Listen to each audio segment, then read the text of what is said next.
नमस्कार विद्यार्थियों, NIOS के स्टूडियो में आप सभी का हार्दिक स्वागत है।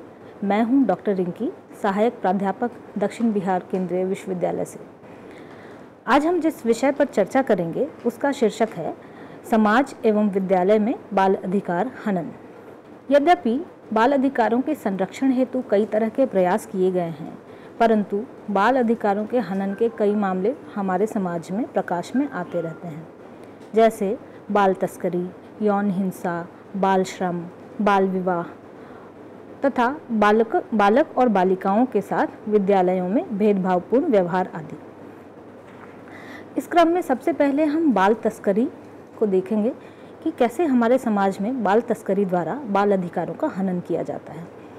2014 को अमेरिका द्वारा जारी तस्करी रिपोर्ट TIP के अनुसार मानव तस्करी निम्नलिखित तौर पर परिभाषित किया गया है। सेक्स का अवैध व्यापार, जिसमें एक व्यापारिक यौन क्रिया को धोखाधड़ी या बलात्कार द्वारा प्रेरित किया जाता है या ऐसा कार्य करने के लिए ऐसे व्यक्ति को प्रेरित किया जाता है जिसकी वर्ष 18 वर्ष न हो पाई हो। अनैच्छिक गुलामी, चपरासी, कर्ज, बंधन या दास्ता के अधीन करने के उद्देश्य से बल, धोखाधड़ी या बलात्कार के माध्यम से श्रम या सेवाओं के लिए किसी व्यक्ति को भर्ती करना, शरण देना या किसी शर्त पर रखना भी बाल तस्करी के अंतर्गत आता है। बाल तस्करी भारत में एक बहुत बड़ी समस्या के रूप में उभर कर सामने आई है। महिला एवं बाल विकास मंत्रालय द्वारा जारी report national plan of action 2016 के अनुसार 27.5% बच्चे वंचित वर्ग से आते हैं और वो कुपोषण, स्वास्थ्य संबंधी समस्याओं, तस्करी और दूसरी अन्य बाल अधिकारों के हनन की घटनाओं के लिए ज़्यादा संवेदनशील होते हैं। इसका अर्थ यह है कि सामान्य बच्चे तो बाल तस्करी के लिए संवेदनशील होते ही हैं, लेकिन वंचित वर्ग के बच्चे इसके लिए ज़्यादा संवेदनशील होते हैं। भारत में ऐसी घटनाएं प्रकाश में आई हैं जिसमें एक बच्चे को उसके माता पिता द्वारा ही अत्यधिक गरीबी के कारण बेच दिया जाता है। बच्चों का अपहरण करके देश और विदेशों में विभिन्न हिस्सों में तस्करी करने के भी कई घटनाएं प्रकाश में आई हैं। इन बालकों और बालिकाओं से जबरन वेश्यावृत्ति, भिक्षाटन, घरेलू नौकर तथा कई दूसरे तरह के अवैध कार्य करवाए जाते हैं। इसी संदर्भ में United Nations office on drugs and crimes के अनुसार भारत में बाल तस्करी बड़े पैमाने पर चल रही है, जो चिंताजनक है। उनके द्वारा जारी किए गए आंकड़ों को हम एक नज़र में देखेंगे। 2007 से 2010 के बीच भारत में मानव तस्करी के कुल मामले के 27% शिकार बच्चे थे। 2010 से 2014 के बीच 3.5 लाख लापता बच्चों में 61% लड़कियों की संख्या थी। 2010 से 2014 के बीच आंध्र प्रदेश में लड़कियों के लापता होने के 11,625 और लड़कों के लापता होने के 6,915 मामले प्रकाश में आए। यह आंकड़ा ये दर्शाता है कि बालिकाएं तस्करी के लिए ज़्यादा संवेदनशील होती हैं। भारत में बाल तस्करी के कई कारण हैं, जिसमें से एक है गरीबी, दूसरा है शिक्षा का अभाव और तीसरा है इसको रोकने की नीतियों का ठीक से पालन ना होना। अब हम यौन हिंसा के विषय में जानेंगे कि कैसे यौन हिंसा के द्वारा हमारे समाज में बाल अधिकारों का उल्लंघन होता है। यूनिसेफ के द्वारा जारी की गई एनुअल रिपोर्ट 2014 के अनुसार लगभग 120 मिलियन 20 वर्ष से कम उम्र की लड़कियां यौन हिंसा की शिकार हुई हैं। भारत के नेशनल क्राइम रिकॉर्ड ब्यूरो के अनुसार 2016 में बालिकाओं के बलात्कार की घटनाओं में 82% की वृद्धि हुई थी। 2016 में सबसे ज़्यादा बालिकाओं के बलात्कार के केस मध्य प्रदेश, महाराष्ट्र, उत्तर प्रदेश, उड़ीसा और तमिलनाडु में दर्ज किए गए। यौन हिंसा के लिए बालिकाएं ज़्यादा संवेदनशील होती हैं, यह तो हम समझ ही चुके हैं, परंतु बालकों के साथ भी ऐसी घटनाएं घटित होती हैं। बच्चे और उनके परिवार सामाजिक कलंक और सामाजिक रूप से बहिष्कृत होने के डर से कई बार इस तरह की घटनाओं को प्रकाश में आने ही नहीं देते हैं। यौन शोषण के लिए नेपाल और बांग्लादेश से महिलाओं और युवा लड़कियों की तस्करी करके भारत में लाना बहुत आम बात है।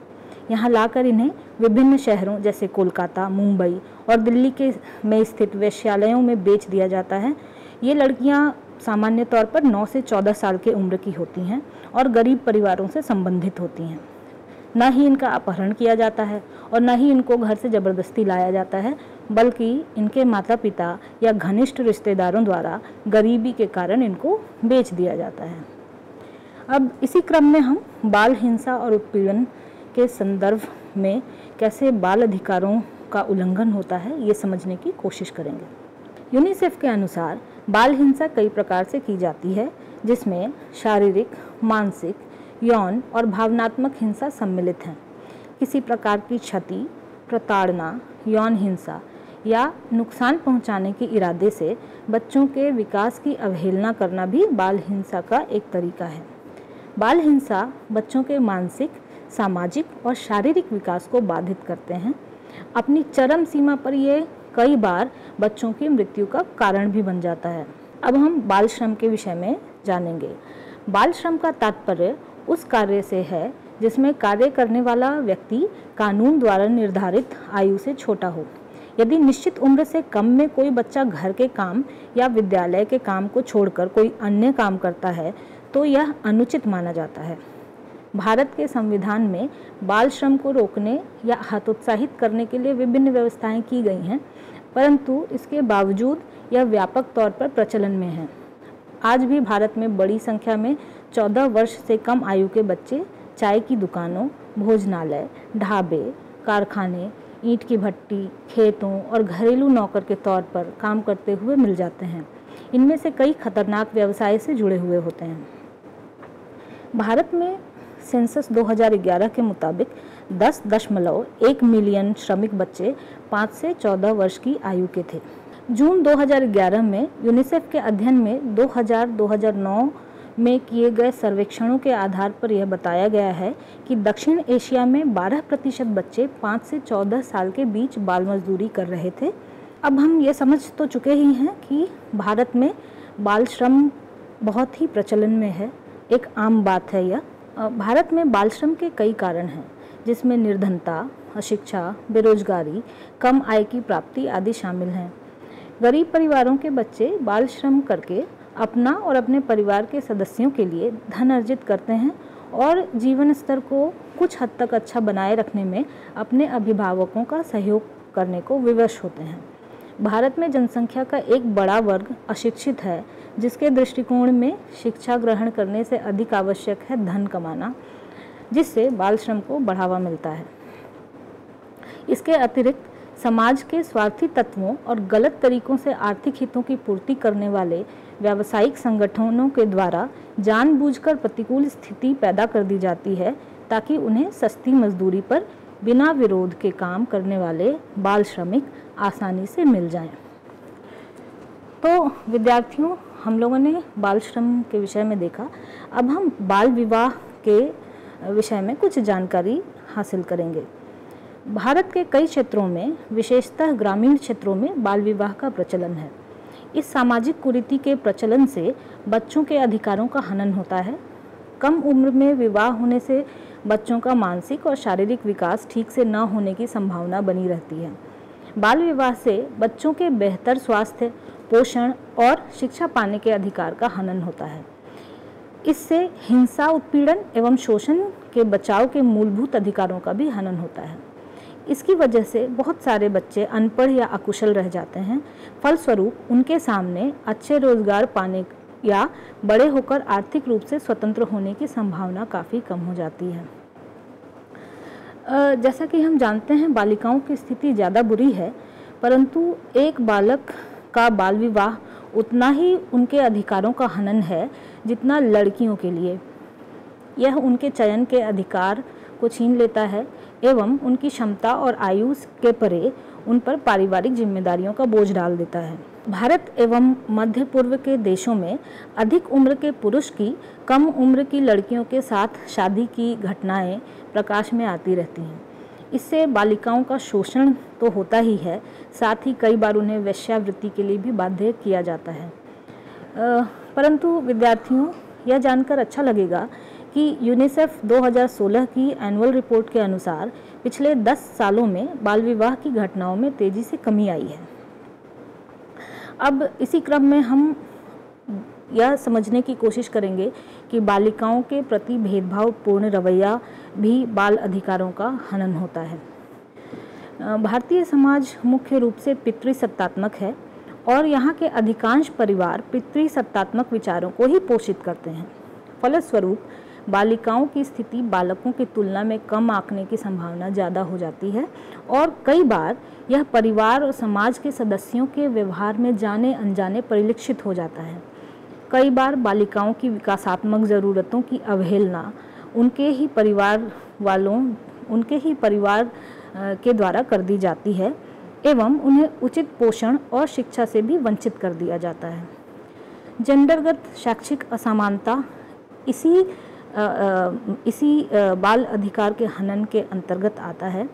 भारत और दक्षिण एशियाई देशों में शिक्षा के क्षेत्र में जेंडर असमानता मौजूद है, अर्थात बालिकाओं को बालकों की तुलना में कम और कमतर शैक्षिक अवसर प्राप्त होते हैं और यह लड़कियों और स्त्रियों के जीवन के अवसरों को नकारात्मक रूप से प्रभावित करते हैं। इसके लिए समाज और परिवार काफ़ी हद तक जिम्मेदार होते हैं। कई परिवारों में बालकों की शिक्षा को बालिकाओं की तुलना में ज़्यादा प्राथमिकता दी जाती है। समाज और विद्यालय में मौजूद भेदभावपूर्ण रवैये की वजह से बालिकाओं की सहभागिता दर और विद्यालय में मौजूदगी पर नकारात्मक प्रभाव पड़ता है। बालिकाओं के विद्यालय छोड़ देने का दर भी लड़कों की तुलना में ज़्यादा होता है। अक्सर ही बालिकाओं से यह उम्मीद की जाती है कि वो घर के कामों में मदद करें और अपने छोटे भाई बहनों की देखभाल करें। कन्या भ्रूण हत्या इसी मानसिकता का एक दुष्परिणाम है जो बच्चों के जीने के अधिकार का हनन करता है।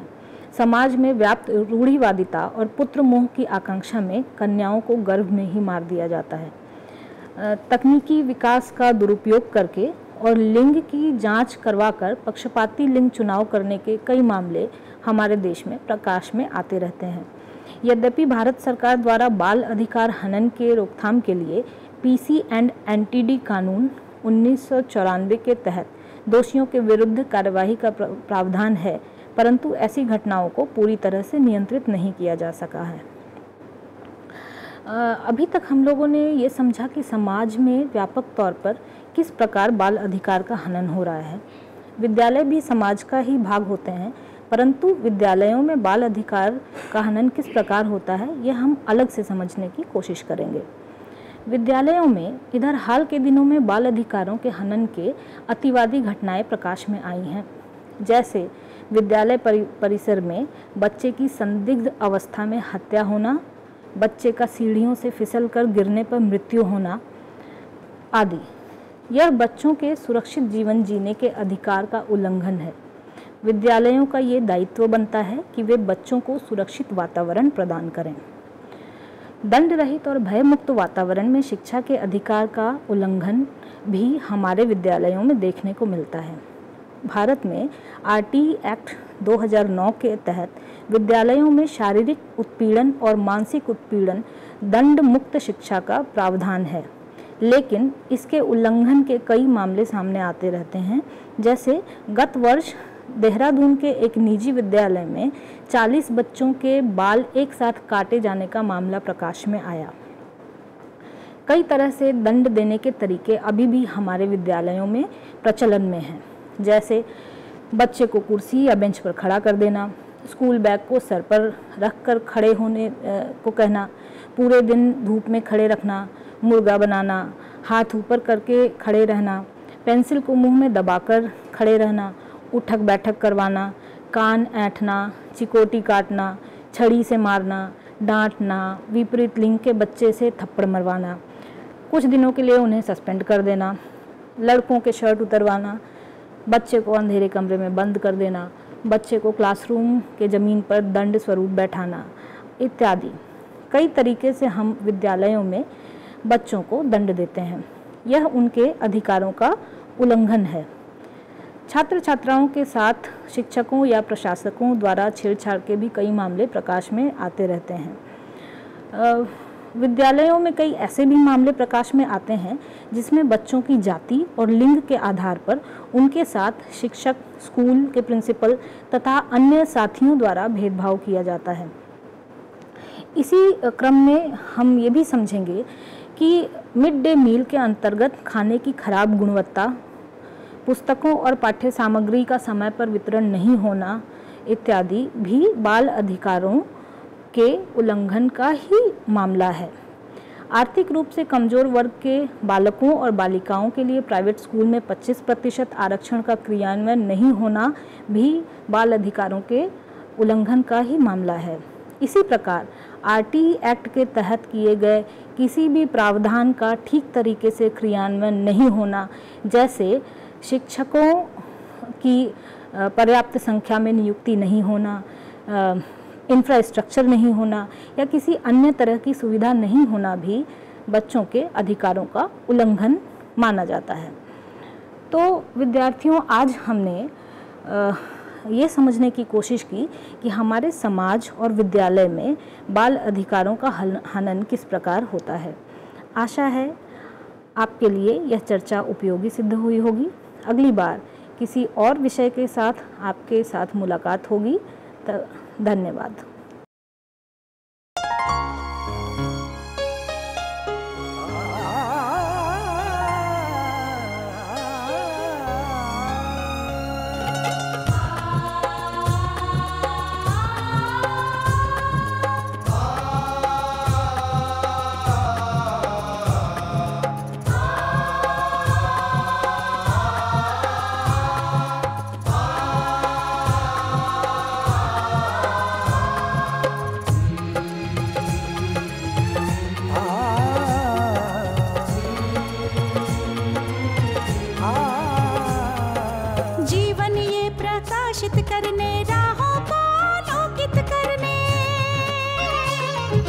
जीवन ये प्रकाशित करने, राहों को आलोकित करने, हम अपना दीपक स्वयं बने, हम अपना रास्ता स्वयं चुने।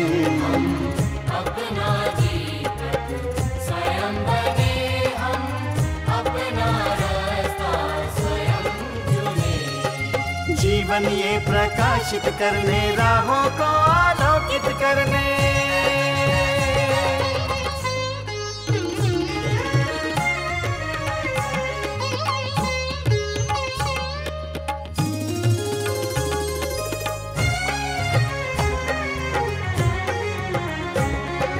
धन साधन समय की सीमा से विद्यालय जो मुक्त हो, धन साधन समय की सीमा से विद्यालय जो मुक्त हो। कभी पढ़े हम कहीं पढ़े, वे विषय की लोच से युक्त हो। कभी पढ़े हम कहीं पढ़े, वे विषय की लोच से युक्त हो। मित्रों हम उठे और जागे, मंजिल आने की ध्वनि सुने, हम अपना दीपक स्वयं बने, हम अपना रास्ता स्वयं चुने। जीवन ये प्रकाशित करने, राहों को आलोकित करने।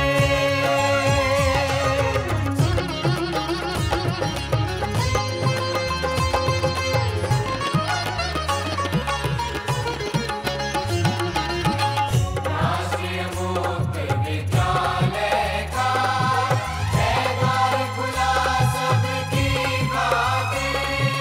शिक्षा परीक्षा का अवसर एक बार ही क्यों मिलता फिर। शिक्षा और परीक्षा का अवसर एक बार ही क्यों मिलता फिर। दुनिया में इसके केंद्र बात, कोई मन चाहा केंद्र चुने, हम अपना दीपक स्वयं बने, हम अपना रास्ता स्वयं चुने। कोई मन चाहा केंद्र चुने, स्वयं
घर बैठे पाएं राष्ट्रीय मुक्त विद्यालय शिक्षा संस्थान यानी NIOS में एडमिशन, वो भी एकदम आसान तरीके से, जिससे शिक्षार्थियों को होगी समय और धन दोनों की बचत।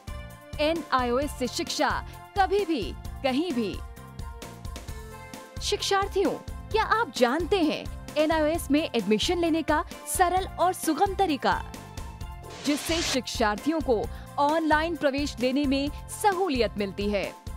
NIOS में प्रवेश की प्रक्रिया पूर्णतया ऑनलाइन है। शिक्षार्थी घर बैठे इंटरनेट द्वारा प्रवेश के लिए सबसे पहले NIOS की वेबसाइट www.nios.ac.in पर लॉगिन करें। अपना ईमेल आईडी और पासवर्ड डालकर अपना पंजीकरण करें। पंजीकरण के बाद लॉगिन करने पर ऑनलाइन प्रवेश हेतु आवेदन पत्र खुलेगा। आवेदन पत्र को निर्देशानुसार भरें और प्रिंट आउट लें।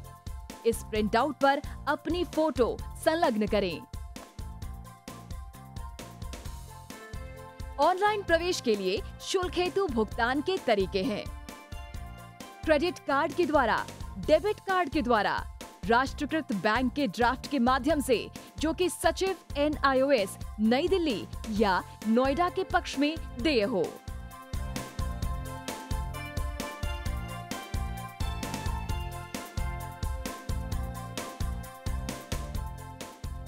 भरे हुए आवेदन पत्र के साथ साथ डिमांड ड्राफ्ट और संलग्न किए जाने वाले दस्तावेज हैं जन्म रजिस्ट्रार के जिला कार्यालय से जारी जन्म प्रमाण पत्र की सत्यापित प्रति, जिसमें जन्म तिथि अंकित हो, पिछले विद्यालय से प्राप्त विद्यालय छोड़ने का प्रमाण पत्र जिसमें आवेदक की जन्म तिथि लिखी हो। प्रवेश फॉर्म का प्रिंट आउट NIOS के संबद्ध क्षेत्रीय केंद्रों पर 10 दिनों में पहुंच जाना चाहिए, अन्यथा उचित दस्तावेज न लगे होने पर आवेदन फॉर्म रद्द किया जा सकता है। प्रवेश प्रक्रिया की पुष्टि होने के बाद शिक्षार्थियों को परिचय पत्र व अध्ययन सामग्री डाक द्वारा तुरंत पहुंचाई जाती है। ऑनलाइन प्रवेश एक बहुत ही सुगम और सुविधाजनक प्रवेश प्रणाली है। Online on time for safe and secure admission.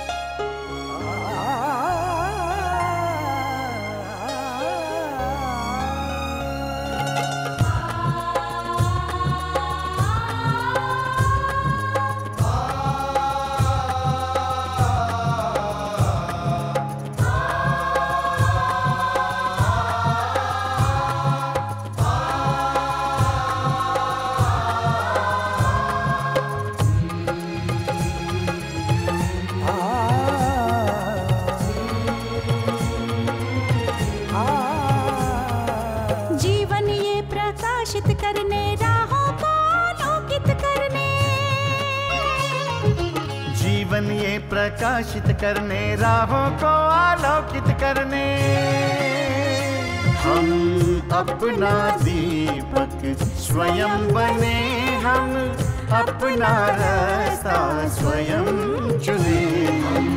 अपना दीपक स्वयं बने, हम अपना रास्ता स्वयं चुने। जीवन ये प्रकाशित करने, राहों को आलोकित करने।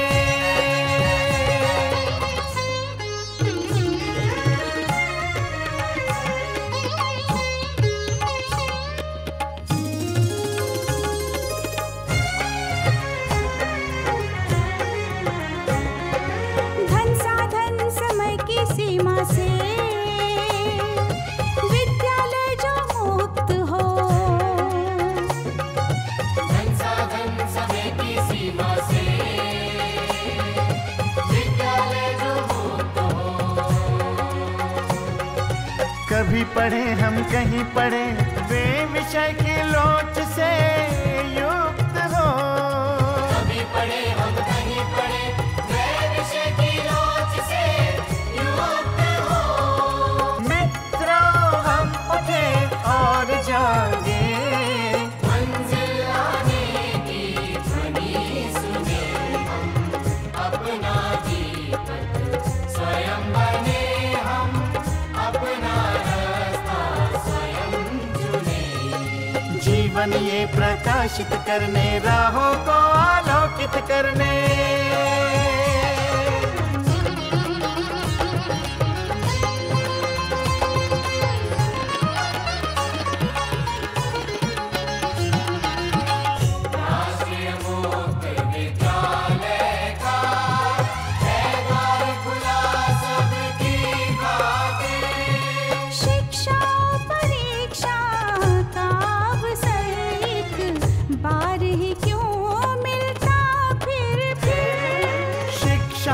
परीक्षा का अवसर एक बार ही क्यों मिलता फिर दुनिया में इसके केंद्र बहुत। कोई मन चाहा केंद्र चुने हम, अपना दीपक स्वयं बने हम, अपना रास्ता स्वयं चुने। कोई मन चाहा केंद्र चुने हम, स्वयं बने हम,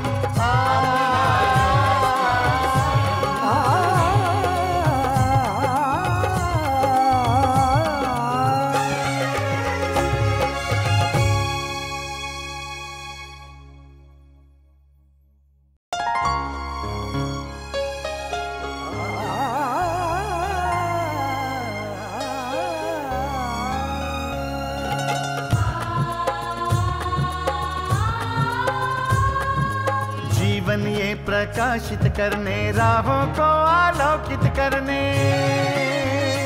हम अपना दीपक स्वयं बने हम, अपना रास्ता स्वयं चुने।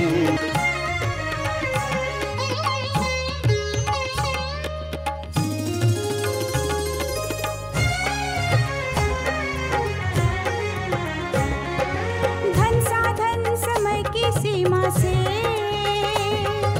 विद्यालय जो मुक्त हो, धन साधन समय की सीमा से विद्यालय जो मुक्त हो। कभी पढ़े हम कहीं पढ़े, वे विषय की लोच